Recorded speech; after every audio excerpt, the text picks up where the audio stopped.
10월 1일 목요일 하나님께서 저희에게 주시는 말씀은 예레미야 40장 1절부터 6절까지의 말씀입니다. 말씀을 먼저 읽도록 하겠습니다. 사령관 느부사라단이 예루살렘과 유다의 포로를 바벨론으로 옮기는 중에 예레미야도 잡혀 사슬로 결박되어 가다가 라마에서 풀려난 후에 말씀이 여호와께로부터 예레미야에게 임하니라. 사령관이 예레미야를 불러다가 이르되 내 하나님 여호와께서 이곳에 이 재난을 선포하시더니 여호와께서 그가 말씀하신 대로 행하셨으니 이는 너희가 여호와께 범죄하고 그의 목소리에 순종하지 아니하였으므로 이제 이루어졌도다. 이 일이 너희에게 임한 것이니라.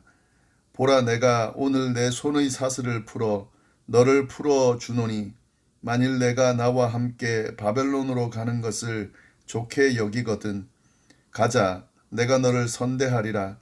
만일 나와 함께 바벨론으로 가는 것을 좋지 않게 여기거든 그만두라.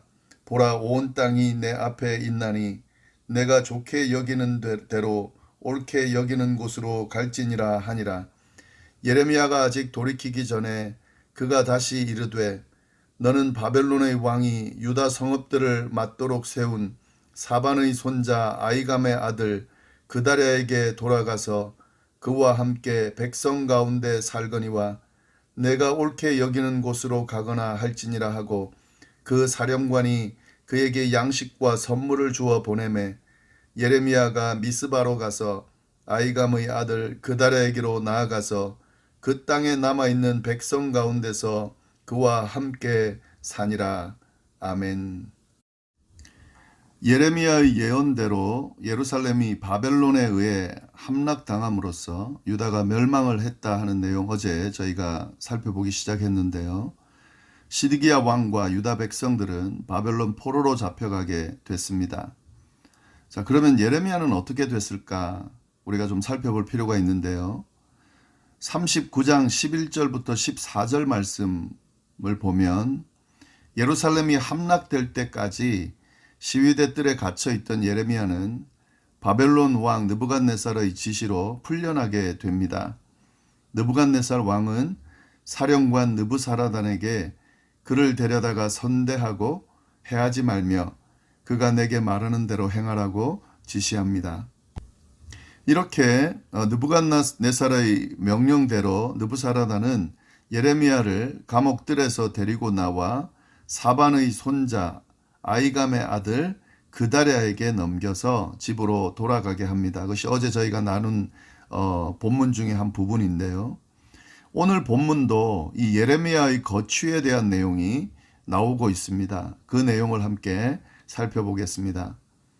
1절을 보시면 사령관 느부사라단이 예루살렘과 유다의 포로를 바벨론으로 옮기는 중에 예레미야도 잡혀 사슬로 결박되어 가다가 라마에서 풀려난 후에 말씀이 여호와께로부터 예레미야에게 임하니라. 1절 말씀이 이렇게 되어 있는데 지금 이 당시 오늘 본문의 시기가 언제인지를 지금 이야기하는데 좀 헷갈리는 부분이 있습니다.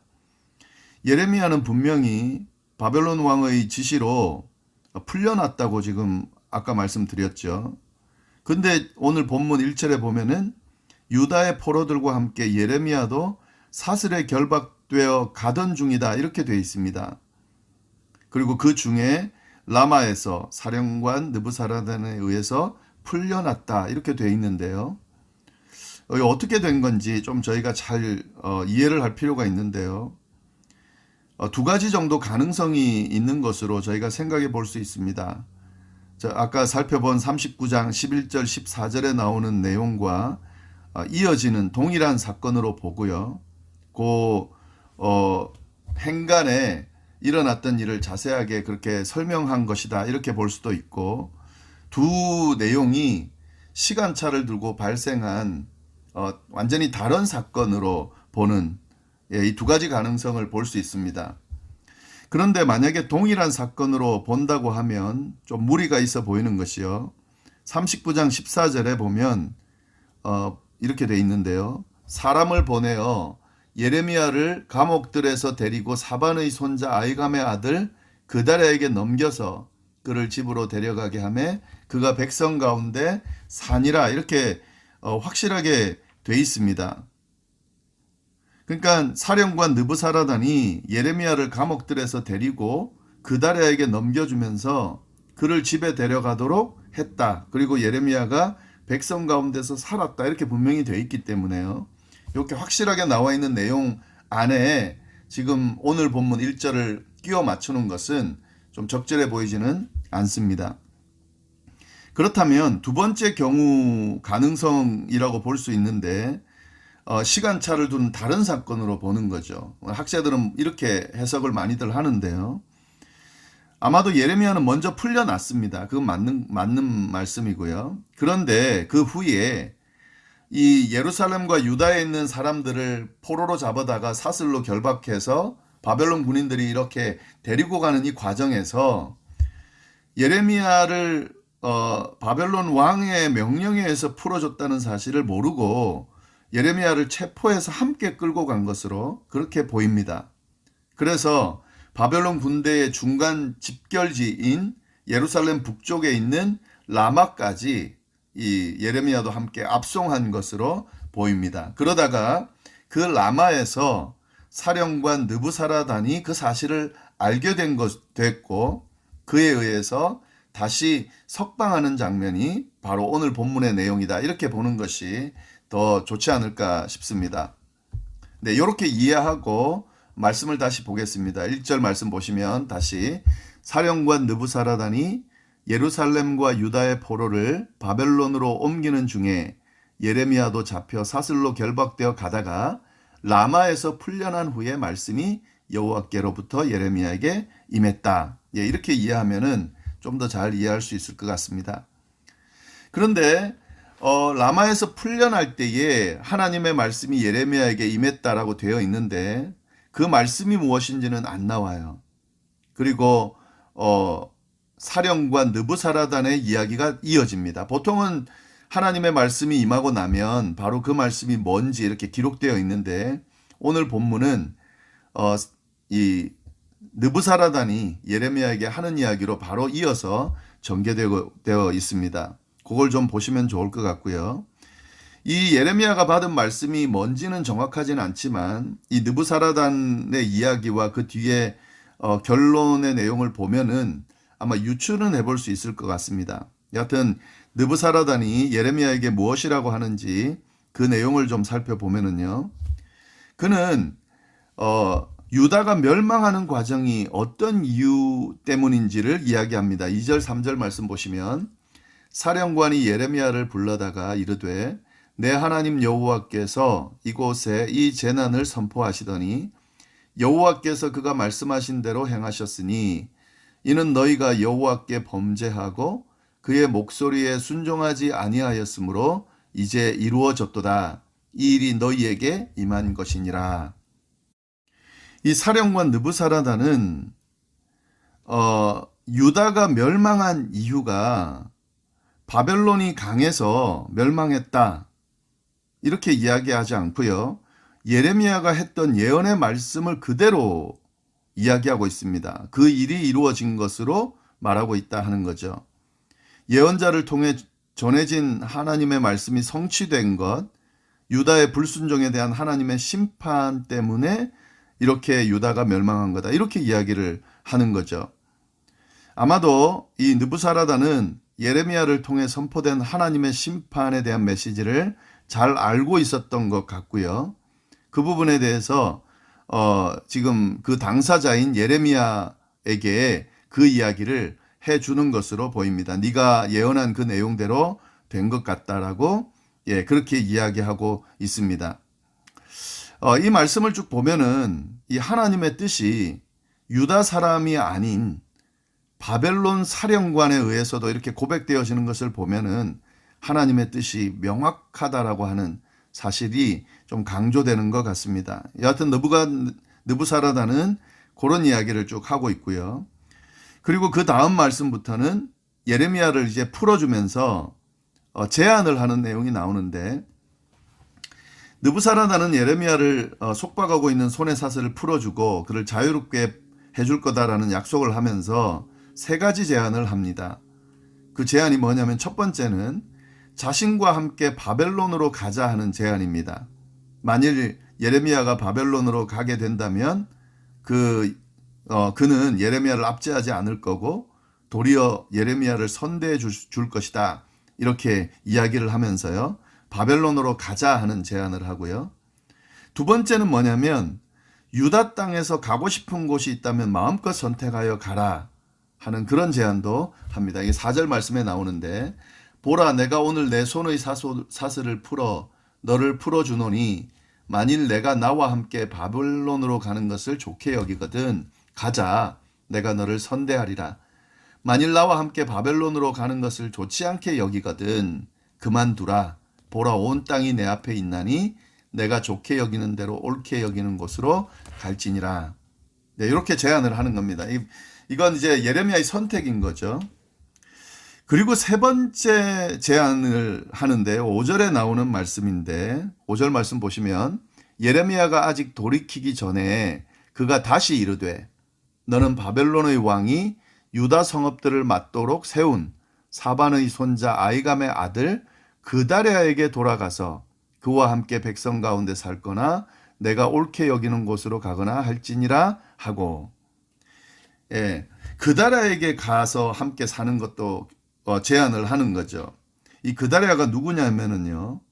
이 예루살렘이 함락되고 유다가 멸망하면서 이 바벨론이 이 지역을 그래도 남은 백성들 그리고 이 유다 지역을 다스리도록 총독을 세우는데 그 총독이 바로 그다랴입니다.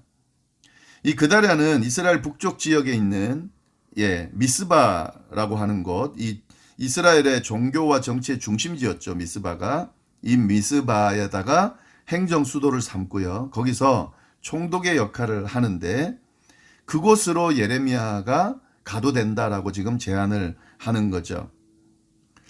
이 그다랴에 대해서 조금 더 설명을 좀 드리면 이 그다랴는 믿음의 가문에서 태어난 서기관 가문에서 태어난 사람인데요. 사반의 손자입니다. 사반의 손자고 그리고 아히감의 아들이에요. 이 할아버지 사반은 서기관인데 이 요시야 왕 때에 서기관이었습니다. 그때 어떤 일을 하냐면요. 성전을 수리하는 과정에서 율법책을 발견하게 돼요. 그때 그 발견한 율법책을 요시야 왕에게 가져다 준 사람이 바로 사반입니다.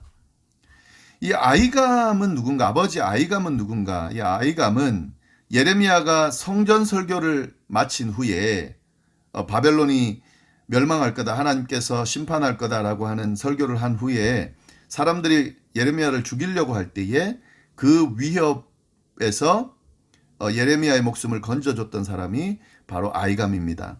이런 믿음의 가정에 태어난 사람을 하나님께서 이 바벨론에 의해서 세워졌지만 하나님께서 세우신 거죠.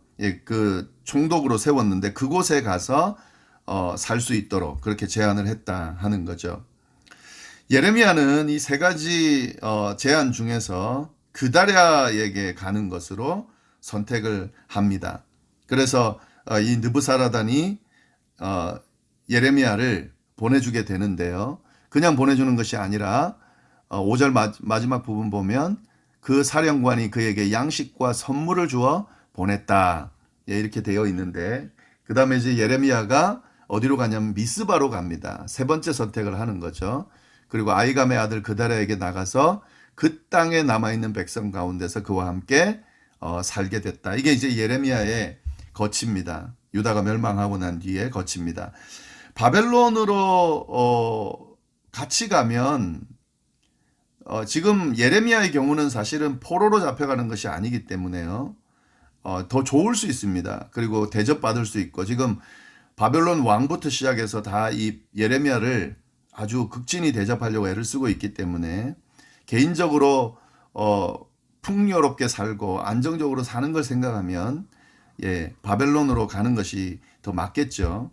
이 유다에 남게 되면 지금 남아있는 게 별로 없거든요. 그리고 지금 남아있는 사람들은 다 이 땅도 없는 이런 가난한 사람들만 남아있는 상황에서 유다에 남아있어 봐야 여러 가지 이걸 재건하고 세우는 과정도 힘든 과정일 겁니다. 그러나 예레미야는 그래도 유다의 땅에 남겠다 그러고 막 자유롭게 아무 곳에 간 것이 아니라 총독 그다랴가 있는 그곳으로 미스바로 그가 가기로 결정을 했다는 거죠. 그리고 그래서 거기서 머뭅니다. 이것은 지금 아마 하나님께서 아까 말씀하신 예레미야에게 말씀하셨다 그 내용이 나오지 않는데 그 내용을 말씀하신 것 같아요. 예, 네가 이 땅에 남아서 그 하나님께서 주시는 말씀, 그러니까 맡겨진 선지자 역할을 끝까지 감당하라고 하시는 하나님의 말씀을 아마 듣지 않았을까 싶은데, 예, 뭐 정확하지는 않지만요. 결국 예레미야는 이 미스바로 가는 것으로 선택하고 거기서 남아서 선지자 역할을 계속합니다. 그 뒤에 보시면은 예레미야가 계속해서 예언을 하거든요. 그리고 그 예언의 말씀을 포로로 잡혀가 있는 사람들에게도 계속 전하는 그 역할을 계속 죽기까지 끝까지 감당을 합니다. 네, 오늘 말씀을 보면서요. 이 하나님의 말씀을 받은 선지자의 모습이 어떠해야 하는지 또 하나님께서 어떻게 이 하나님의 말씀을 끝까지 지키는 예레미야를 어떻게 인도하시는지 저희가 잘 깨달을 수가 있습니다. 우리의 믿는 하나님의 백성들이 어떻게 행동하고 살아야 하는지도 좀 잘 말씀을 보여주고 있습니다. 오늘 말씀 좀 잘 다시 한번 묵상하시면서 하나님의 음성, 주시는 음성 잘 마음에 새기고 또 오늘 하루도 하나님 은혜 가운데 승리할 수 있기를 바랍니다. 기도하겠습니다. 하나님 아버지 감사합니다. 귀한 말씀 주셔서 감사합니다. 하나님의 뜻, 하나님께서 하나님의 말씀에 순종하고 따르는 사람을 어떻게 선대하시는지 또 하나님의 선지자의 역할을 모습은 어떠해야 되는지 또 말씀을 통해 알려주셔서 감사합니다.